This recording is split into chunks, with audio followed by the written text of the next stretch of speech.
ratio, everything, right? So that being said, there's also a high value in being able to utilize your techniques against someone who's bigger than you, right? That's a really useful skill set, not only in the mats, but also self-defense, right? If you're walking down the street by yourself, no one gives a shit about weight difference, right? So you better Yes. be able to hold your own.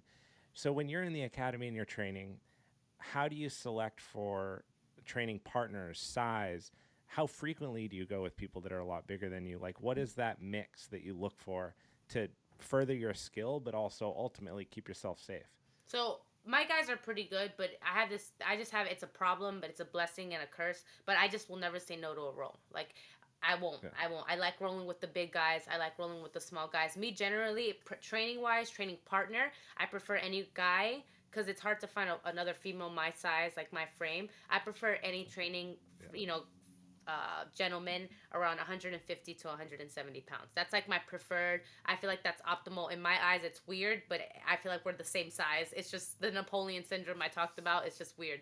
But I Yep. just won't ever say no to a role. And it's, again, a blessing and a curse. And these last 2 weeks, more than anything, my husband's been really like watching me training, whether I've gone to cross training, he's actually had to tell me to say no, don't roll, you can't roll with him.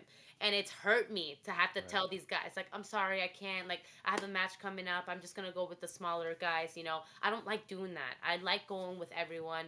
And like you said, that if you're ever caught in a self-defense situation, like, that's my biggest thing as to why. And I'm saying I don't believe in like the women's only classes or like the women's only self defense. That's why I like the whole unisex training, because I'm like, God forbid Yeah. I get attacked. It's not really gonna be by the same, you know, gender. It's gonna be by my counterpart, which is gonna be a male that are probably trying to Totally. attack me or snatch You me up on the you saw the streets. video, right? You saw the video of that girl. She was in the gym. That dude came in. Have you seen Yeah, this? dude. Yes, I saw that. Had she had known some jujitsu, she Like, probably would have freaking ripped his little arm off or yeah. something, and put him to sleep. It's just like it doesn't take. I don't know.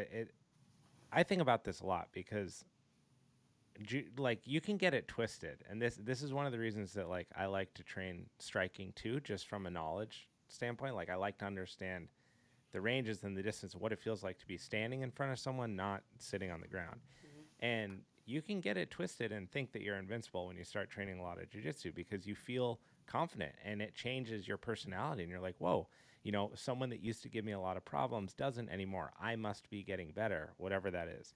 But the reality is, like out there, when you're trying to defend yourself, you don't get to choose your opponent. You don't get to choose their size, the environment. You don't get to choose what's under your feet, around you.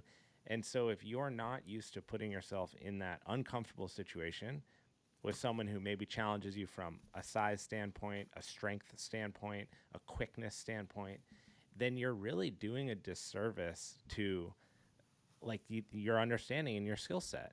And you see in high level competitors like yourself and people that have done this a long time, you don't wear rose colored glasses about this. You know what's up. And I feel like a lot of times that's missed on the hobbyists. 100%, I agree. Like, I learned early on, because my husband's a pro MMA fighter. Going inverted when someone's trying to punch you in the face is Stupid. the worst thing to do. Yes. 100%. So it's like, I completely agree. Like, and it's funny because a lot of like jujitsu guys. There's been, I'm not gonna sit here and say I haven't gotten into any altercations, on the mat, Right. off the mat with other jujitsu guys, and like it always brings me back to like, dude, jujitsu is one thing. Like, you don't want to Yes. step foot in this world. Like, you can be confident on the mat, but if you're gonna get mouthy and step out here, homeboy, it's a whole different other world. And me, again, I'm not over here cocky because I know jujitsu. Like, I can take on a guy. Like, no, I know my place, especially as a female. Like, I know there's no way in hell I'll ever hit stronger than a guy. I know there's no way in hell I'll probably be standing if a guy were to punch me square in the face. So it's like I pick and choose my battles as well, but I'm not dumb. But I also know that going inverted when I'm getting attacked by a guy, it's probably gonna be the worst thing for me.